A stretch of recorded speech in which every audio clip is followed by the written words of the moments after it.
اعوذ باللہ السمیع العلیم من الشیطان الرجیم بسم اللہ الرحمن الرحیم نحمده ونصلي على نبیہ الکریم وآلہ الطیبین الطاہرین ولعنۃ اللہ علی اعدائہم اجمعین اما بعد فقد قال اللہ سبحانہ وتعالی بسم اللہ الرحمن الرحیم ان الدین عند اللہ الاسلام۔ کل تمام دروس کے خلاصے کے بعد اور ان کے تعارف کے بعد یہ طے پایا تھا کہ آج پہلا درس اس عنوان پہ ہوگا کہ دین کی تحقیق کیوں ضروری ہے۔ معمولاً ہماری بحثیں کلامی ہوتی ہیں، کلامی یعنی ان کی دلائل، ان کی دلیلیں عقلی کے ساتھ نقلی بھی ہوتی ہیں۔ نقلی اردو والا نہیں بلکہ منقولہ روایتیں اور احادیث اور قرآن کی آیتوں کے ذریعے بھی ہم استدلال کرتے ہیں، جو کہ آپ مجلسوں میں عام طور پہ ہم سنتے رہتے ہیں۔ لیکن جب توحید کا مسئلہ آتا ہے تو یہ بحث کلامی کے بجائے براہ راست فلسفی ہو جاتی ہے۔ اب یہاں پر آپ کو کوئی بھی نقلی دلیل نہیں دی جا سکتی اور آپ کو بھی عقلی ہی دلیل دینی ہوتی ہے، اور یہی وجہ ہے کہ چونکہ ہم نقلی دلائل میں مسلمان ہمیشہ الجھے رہے ہیں، شاید میں نے کل عرض کیا تھا کہ عقلی دلائل کی طرف توجہ کم رہی، اور یہی وجہ ہے کہ ہمارے جدید فلسفے نے اتنی ترقی کر لی اور ماڈرن فلسفی سے ہم اپنے آپ کو میچ نہیں کر پاتے ہیں۔ بہت زیادہ نوم چومسکی کا نام ہم نے سن رکھا ہوگا، لیکن Friedrich Nietzsche, John Locke, Kant, Montesquieu, Voltaire, Rousseau, ان لوگ جنہوں نے انقلاب فرانس کی بنیاد رکھ دی تھی، وہ فلسفی جو الہیات کی بحث کرتے تھے، ان کے بارے میں ہم جانتے ہی نہیں ہیں تو ان کا جواب کیا دیں گے۔ لہٰذا دین کی تحقیق کیوں ضروری ہے، اس کا آپ کوئی کلامی جواب نہیں دے سکتے۔ اس کا جب آپ فلسفی جواب دینا چاہیں گے تو آپ کو عقلی دلائل دینے ہوں گے۔ لہٰذا دیکھتے ہیں کہ کیا ہمارے پاس کوئی عقلی دلیل ہے کہ خدا، رسول، پیغمبر، قیامت، یہ جو مذہبی مسائل ہیں ان کے بارے میں ہم چھان بین کریں کہ کیا صحیح ہے، کیا غلط ہے، کیا عقل ہماری ایسا حکم دیتی ہے۔ تو اس سلسلے میں معمولاً جو ایک رائج دلیل دی جاتی ہے وہ یہ ہے کہ شکر منعم ہمارے لیے واجب ہوتا ہے، یعنی جو ایک انسان ہمیں نعمت دیتا ہے اس کا شکریہ بجا لانا ہمارے لیے لازم ہوتا ہے۔ خداوند عالم نے اتنی نعمتیں ہمیں دے رکھی ہیں، اس کا شکریہ تو بہرحال ہمیں ادا کرنا ہوگا، لہٰذا اس کے لیے ہمیں اس خدا کو پہچاننا پڑے گا جس کا شکریہ ہم ادا کرنے جا رہے ہیں۔ لیکن یہ دلائل اور خصوصاً یہ والی دلیل بھی اتنی زیادہ اثر انداز نہیں ہوتی ہے۔ ایک انسان جب آپ کی باتوں کا انکار کرنے پہ آ جائے کہ آپ نے کیسے پہچان لیا کہ یہ نعمتیں ہمیں کسی نے دی ہیں، ہو سکتا ہے اچانک سے آ گئی ہو سکتا ہے یہ دنیا یوں ہی پیدا ہو گئی۔ لہٰذا آج ہم دیکھتے ہیں کہ کیا ہماری عقل فیصلہ کرتی ہے بغیر کسی نقل کے۔ یاد رکھیے گا ہمارے ساتھ مسئلہ یہ ہے، خصوصاً مسلمانوں کے ساتھ، کہ ہم عقل و شعور کی عمر تک پہنچنے سے پہلے مذہب کے بارے میں سن لیتے ہیں۔ لہٰذا اب کوئی یہ نہیں کہہ سکتا کہ ہم نے مذہب کے بارے میں سنا ہی نہیں تھا، براہ راست ہم نے تحقیق کی ہے۔ اب ہمارے لیے دلائل لازم ہو جاتے ہیں۔ سب سے پہلا جو مرحلہ پیش آتا ہے وہ یہ ہے کہ انسان کی فطرت یہ ہے کہ انسان کمال پسند ہے، یعنی اسے پرفیکشن یا کم از کم امپرومنٹ کی خواہش ہمیشہ رہتی ہے۔ اگر ایک انسان کسی معمولی سے بزنس یا تجارت میں وابستہ ہے تو اس کی خواہش یہ ہوتی ہے کہ وہ ترقی کرے، لہٰذا یہ کمال کی خواہش انسان کو جدید تحقیقات کی طرف مائل کرتی رہتی۔ لہٰذا جب ہم یہ دیکھتے ہیں کہ اس دنیا میں کروڑوں بلکہ اربوں افراد نے اور تاریخ انسانیت کے ہر مرحلے پر دین، مذہب یا کم از کم خداوند عالم کا تصور کسی بھی شکل میں ہو، لیکن ایک کوئی سپیریئر ہستی کا تذکرہ ہمیشہ رہا ہے، تو وہ انسان جو ایک معمولی سی تجارت میں اپنے آپ کو اگلے مرحلے تک دیکھنا چاہتا ہے، کیا وہ یہ نہیں جاننا چاہتا کہ اس دنیا میں ہمیں جو چیزیں دی جا رہی ہیں، جن سے ہم فائدہ اٹھا رہے ہیں، اس سے بھی ہزار گنا زیادہ، بلکہ اس کی تو کوئی لمٹ ہی نہیں ہے، ان لمیٹڈ چیزوں کا وعدہ ہم سے جو کیا جا رہا ہے، کیا اس کے بارے میں تحقیق کرنا انسان کی عقل فیصلہ نہیں کرتی؟ یہ تو پازیٹیو مثال ہوگی۔ نگیٹو مثال انسانی فطرت میں ہے کہ انسان خطرے سے دور رہنا چاہتا ہے۔ ذرا سی یہاں پہ توجہ کی ضرورت ہے۔ معمولاً یہ بحثیں خشک ہوتی ہیں، لیکن جو انسان اس میں پھنس جاتا ہے یا کسی کے سوال کے سامنے جواب نہیں دے پاتا ہے تو پھر اس کی نیند بھی اڑ جاتی ہے۔ پہلی چیز، انسان کمال پسند ہے، لہٰذا اس کے کمال کی خواہش اسے اس بات پر آمادہ کرتی ہے کہ وہ تحقیق کرے۔ اسی طریقے سے خطرہ، ہر انسان فطرت میں ہے کہ وہ خطرے سے اپنے آپ کو بچانا چاہتا ہے۔ لہٰذا اسی طریقے سے جیسے کمالات اور نعمتوں کا تذکرہ کیا گیا ہے انسانی زندگی کے ہر مرحلے میں، انسانی زندگی کے مرحلے میں جہاں جہاں بھی مذہب ہے، خدا کا تصور ہے، وہاں وہاں پر انسان کو عذاب اور جہنم سے ڈرایا بھی گیا ہے۔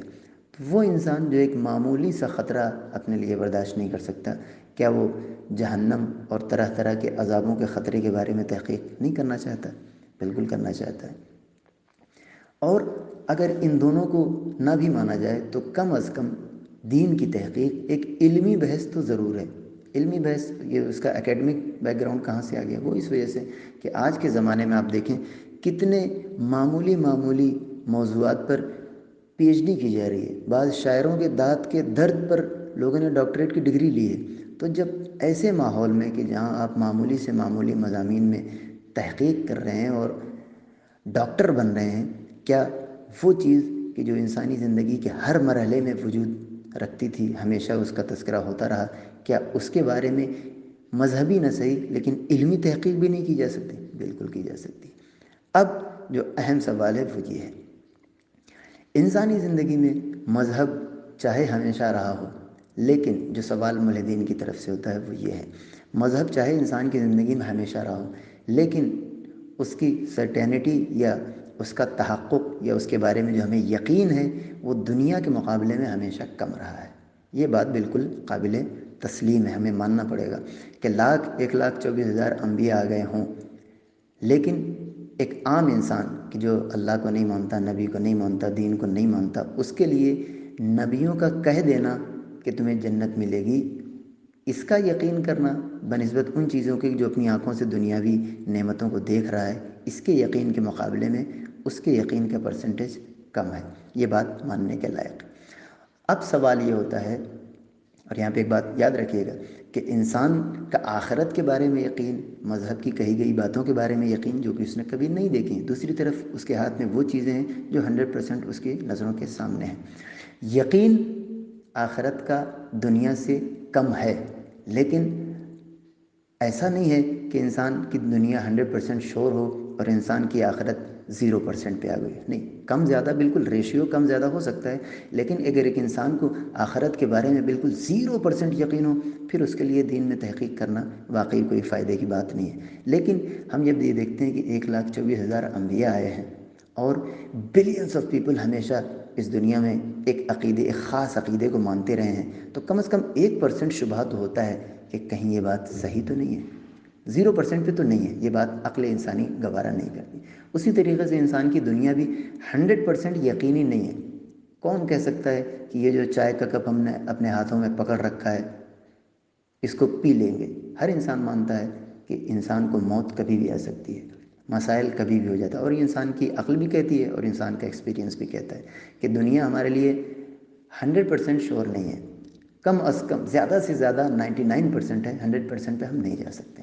تو یہ بات طے ہو گئی کہ نہ ہماری آخرت 0% پہ ہے اور نہ ہی ہماری دنیا 100% پہ ہے۔ اگر آپ منیمم اور میکسیمم کرنا چاہیں تو منیمم آخرت کا یقین ہمیں 1% ہوگا اور میکسیمم ہماری دنیا 99% تک جا سکتی ہے، 100% نہیں ہے۔ پھر وہی سوال آپ کا گھوم کے آ گیا کہ کون سی عقل یہ کہتی ہے کہ وہ چیز جو 99% ہمارے لیے یقینی ہے اس کو 1% یقین والی چیز کے اوپر قربان کر دیا جائے؟ سوال یہ ہے۔ اب اس سوال کو اگر ہم ایک سینٹنس میں کہنا چاہیں تو وہ یہ کہہ سکتے ہیں کہ وہ چیز جو ہمارے لیے 99% یقینی ہے، کیا اس کو 1% یقین والی چیز پر قربان کر دیا جائے؟ کیا ہماری عقل ایسا کہتی ہے؟ بالکل ایسا کہتی ہے۔ اور آج کے درس کا خلاصہ یہی ہے، یہ جواب ہے کہ کیا وہ چیز جو ہمارے لیے یقینی ہے، جس کا یقین کم ہے، اس کو زیادہ یقین والی چیز سے زیادہ اہمیت دی جا سکتی؟ بالکل دی جا سکتی ہے۔ مثال آپ غور فرمائیں کہ کوئی ضروری نہیں ہے کہ ہمیشہ صرف یقین کا پرسنٹیج دیکھا جائے۔ اگر اردو میں کہا جائے تو صرف احتمال کا پرسنٹیج نہیں دیکھا جاتا، بلکہ مقدار محتمل بھی دیکھی جاتی ہے۔ جس چیز کا احتمال آپ کو ہو رہا ہے وہ کیا چیز ہے؟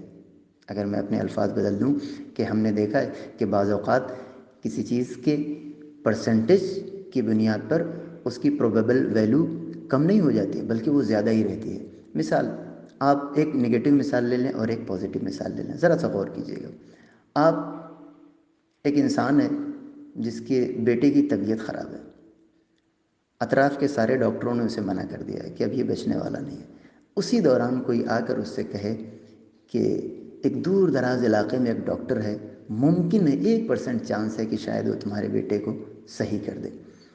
وہ انسان آپ سے مشورہ لینے آئے کہ میرا بیٹا مر رہا ہے، کیا میں سفر کا خرچ برداشت کر کے اس ڈاکٹر کے پاس جاؤں؟ آپ اسے کیا مشورہ دیں گے؟ بالکل ہم اسے کہیں گے چلے جاؤ۔ اگر کوئی پلٹ کے کہے بھائی بچنے کا پرسنٹیج کتنا ہے؟ 1% ہے، اور تمہارے پیسے، سفر، محنت، یہ ساری چیزوں کے برباد ہو جانے کا پرسنٹیج کتنا ہے؟ 99% ہے۔